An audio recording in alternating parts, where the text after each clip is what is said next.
안녕하십니까. 평택촌놈 주식TV 봉천생 이강민입니다. 종목 분석. 오늘은 코스피 보험업종에 있는 하나생명에 대해서 살펴보도록 하겠습니다.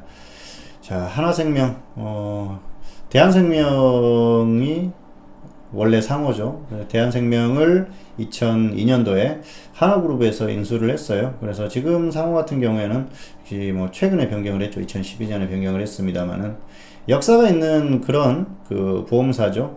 대한민국 최초의 생명보험사이기 때문에 상당히 역사가 있는 그런 그 보험사다 볼 수가 있겠고요. 우리가 이제 그 한강에 가다 보면은 63빌딩이 있지 않습니까? 그게 바로 과거에는 대한생명이 이렇게 붙어 있었어요. 그런데 역시 그런 것들을 가지고 있는 굉장히 탄탄한 그런 기업이라고 할 수가 있습니다. 사실 외환위기 이때 좀 흐름이 좋지 않게 변하면서 많이 흔들렸었는데요. 결국은 하나그룹에서 인수를 하면서 덩치를 어마어마하게 키웠습니다. 그래서 하나그룹에서 인수를 한 게 오히려 좀 잘 된 것도 아닌가 그렇게 생각을 합니다. 어쨌든 하나라는 그런 그 베이스가 있지 않습니까? 그래서 보험계약이라든지 이런 것들에 상당히 좀 유리하겠죠. 그래서 그런 부분에서 유리한 그런 흐름을 보일 수 있는 그런 기업이다 볼 수가 있겠고요. 흐름 자체는 크게 나쁘지 않습니다. 다만 최근에 이 보험사들의 흐름이 그렇게 좋지는 않아요. 특히 생보사들 같은 경우에 좀 불리한 여건이죠. 작년부터 올해까지 지수가 굉장히 많이 출렁했지 않습니까? 그리고 어쨌든 고점에서 많이 하락하면서 그런 부분에 있어서 좋지 않은 흐름을 보일 가능성이 높죠. 왜냐하면 변액보험이라든지 이런 쪽에서 역시 그 신규 계약 건수라든지 이런 것들이 확 떨어질 수밖에 없어요. 그리고 해지하는 사람들도 많겠죠. 변액보험은 주식이라든지 또 부동산 이런 쪽에 채권 이런 쪽에 투자를 하지 않습니까? 그래서 주식이라든지 채권이나 이런 쪽에 흐름이 좋지 않으면은 또 좋지 않은 흐름을 보이죠. 특히 주식 쪽에 많이 떨어지다 보니까 신규 가입자들이 줄어들 수밖에 없겠죠. 그리고 향후에 흐름이 좋다고 하면은 모르겠지만은 주식시장의 흐름이 그렇게 평이한 그런 흐름이 아니기 때문에 지금 같은 경우에는 상당히 좀 불리한 여건이다 그렇게 볼 수가 있겠고요. 특별히 현재 상태에서는 당분간은 나아질 그럴 가능성이 떨어지고요. 앞으로 오히려 더 좋지 않은 흐름이 나올 가능성이 상당히 높다 그렇게 보고 있습니다. 그리고 이 금융주들 같은 경우에는 기존에는 금리 인상에 대한 기대감이 있었어요. 그런데 지금은 그런 것도 사라진 상태죠. 금리 인상이 어려워지는 흐름이다 보니까 그런 면에 있어서도 상당히 좀 불리한 흐름이 나올 가능성이 높고요. 주가가 많이 하락했습니다. 그럼에도 불구하고 추세적으로는 더 빠질 가능성이 상당히 높다 그렇게 보고 있습니다. 자, 화면을 보면서 설명을 드리도록 하겠습니다. 자, 하나생명보험이죠. 하나건설이 최대 주주고요. 주식회사 하나, 그리고 예금보험공사 이렇게 되어 있습니다. 자, 실적을 보시면은 최근에 영업이익이라든지 이쪽에서 2017년 대비해서 많이 떨어졌죠. 당시에는 그 흐름이 좋았었죠. 역시 그 여러 가지 여건이 좋은 흐름이었는데요.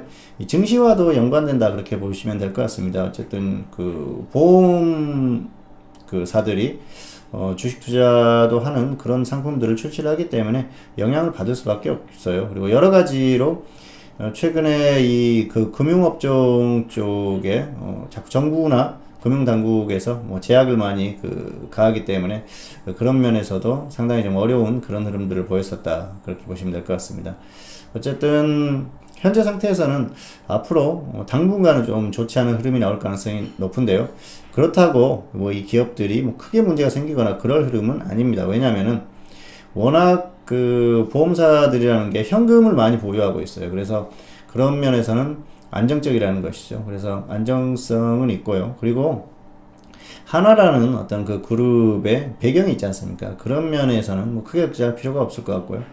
역시 삼성생명, 그리고 하나생명, 그리고 역시 교보생명 이런 식으로 이런 빅3 같은 경우에는 어쨌든 그 시장에서 차지하는 위치가 있기 때문에 크게 흔들릴 만한 그런 상황까지는 오지 않는다. 그래서 장기적으로 봤을 때는 상당한 메리트가 있는 그런 종목이라고 생각을 합니다.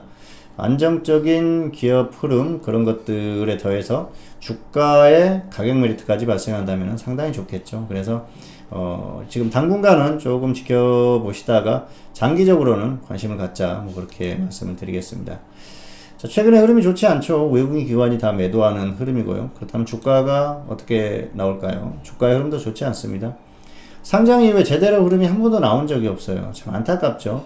뭐 삼성생명도 마찬가지입니다만 어쨌든 고진감래라고 기다리다 보면은 좋은 시기가 올 것으로 생각합니다. 하지만은 아직까지는 아니라는 것이죠. 좀 그 장기적으로 아주 초장기적으로 봤을 때는 역시 이 생보사들도 메리트가 있죠. 왜냐하면은 평균 수명이 굉장히 크게 늘었지 않습니까? 그래서 뭐 보험금이라든지 이렇게 나가는 것들이 지출이 많이 줄었어요. 그러면서 이 대기업에 있는 생보사들 같은 경우에는 역시 그 가입자라든지 이런 것들이 꾸준히 증가할 수가 있죠. 왜냐하면은 지금 그 젊은 세대는 뭐 지인들이 부탁한다고 해서 보험 가입 안 합니다.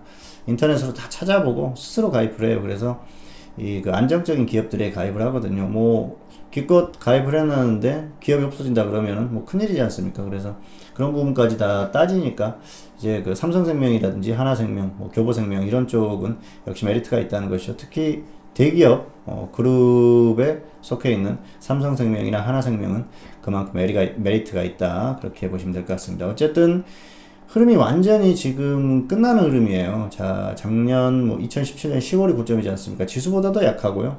그리고 종목이 뭐 지수가 반등하든 말든 계속 빠지고 있습니다. 이게 어떤 그 메리트가 없기 때문에 그래요. 이게 가격 메리트가 있다고 해서 들어올 만한 종목이 있고요. 그렇지 않을 종목이 있는데 지금 자꾸 제약만 가하고 뭐 여러 가지 그 실적이나 이런 부분도 좋아지지 않는 안 좋아지는 그런 흐름이다 보니까 이런 흐름이 이어질 가능성이 상당히 높습니다. 자, 어쨌든 뭐 가격 메리트는 확실히 발생을 했습니다만 그렇다고 뭐 엄청나게 생긴 것도 아니에요. 9,840원에서 지금 3,900원대예요. 뭐 이거 하락해가지고 섣불리 접근하겠습니까? 그리고 보험주들 흐름 자체가 좋지를 않습니다. 금융업종도 별로고요. 금융업종도 어쨌든 그 흐름 자체가 지수 따라서 꺾이고 있지 않습니까? 그리고 삼성생명 한번 보실까요? 삼성생명도 마찬가지예요. 하나생명이 더 약할 뿐입니다. 어쨌든 뭐 생보사들 이 흐름 자체가 크게 좋을 가능성은 떨어지기 때문에 이렇게 약한 종목은 굳이 접근할 필요가 없어요. 더군다나 시장이 좋지 않다면은 더 빠지겠죠. 그래서 이 생보사들 같은 경우에는 당분간은 그냥 쭉 관망하시는 게 좋을 것 같습니다. 그래서 정말 가격 메리트가 크게 발생했을 때 그때 접근하시는 게 좋을 것 같고요.